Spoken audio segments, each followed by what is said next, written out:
Outside we go now on this Monday after a Colts weekend. We're going to talk a little weather now, okay? There you go. Monument Circle we go on a beautiful Monday. Yeah, it's looking pretty good out there. Let's check in with Storm Track 8 Chief Meteorologist Ashley Brown. That's right. I know your name. Right there. He knows. All right, so here's the thing about this forecast here.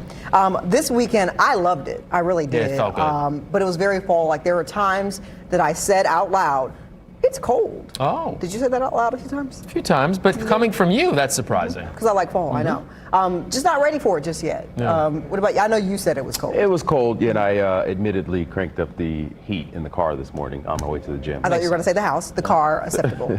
All right, so here's the thing. Not the house, yeah. The mornings are still going to be chilly tomorrow. I think we'll still have a low 50-degree start to your day. By afternoon, I think temperatures will make it back to the 80s. I think it's possible here to see 90-degree heat in this forecast this week. I know it's a complete change from last week and from the weekend. Let's talk a little bit about the weekend. This weekend, official high temperature on Saturday at 68. Sunday, we were in the 60s for much of it, but we managed to make it to 70. This was the coolest weekend we've experienced so far this season, easily. And as you know, fall just around the corner. We're about 2 weeks away from fall. So as the fall officially arrives here, we're warming up.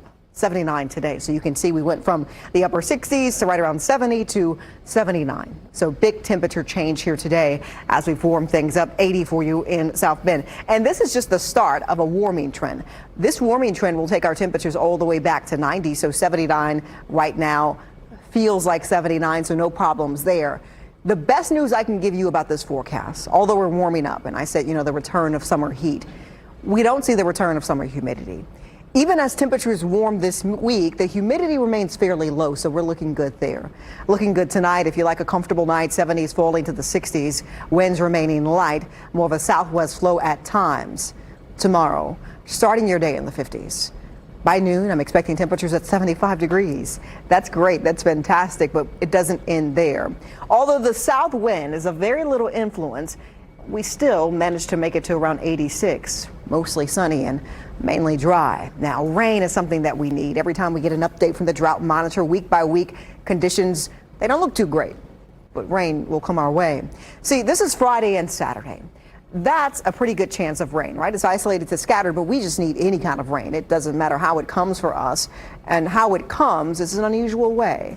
We're actually going to see a tropical system that has already developed, as you can see here to the south. And as it gains strength and makes landfall, Category 1, Category 2, it diminishes. And what it brings is remnant moisture into Indianapolis by the end of the week and into the weekend. Now, that remnant moisture will bring some pretty good rain our way. The good news about this rain is that it will help before the drought monitor comes out next week. See, the drought monitor, we get data through Tuesday, and I believe that next week, by the time we get to Thursday and we're looking at that drought monitor, conditions will probably worsen, but the following week, we will see improvement there. Hensley Legal Group 7-day forecast here, so warming up to near 90 on Thursday. That's the day that we'll get the updated drought monitor showing that we're abnormally dry and probably a moderate drought. And then we add all of this rain, Friday, Saturday, rain chance on Sunday, and then data is taken through Tuesday. The following week, we will see improvement on our drought monitor, which means we can stop having that conversation about the drought monitor and start talking about fall, as we are now counting down to a more comfortable season. But for right now, you're just warming up.